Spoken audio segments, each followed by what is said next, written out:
This is how to set the clock and the date on your Ford Ka. This is a 2016 model. It's the multifunction steering wheel, menu buttons on the side of the dash and the display in the middle. It's pretty much the same as all the others, just some slight cosmetic differences between the year ranges, but this is how we do it. It's got 1128, we need it to show 1028. So I've got the engine running, but you can do it with just the ignition on. This just saves having all the warning lights on.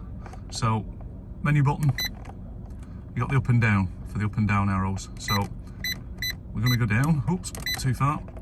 Set time, press the menu button, time, then you can press down for the mode, so you can have 12 or 24 hour.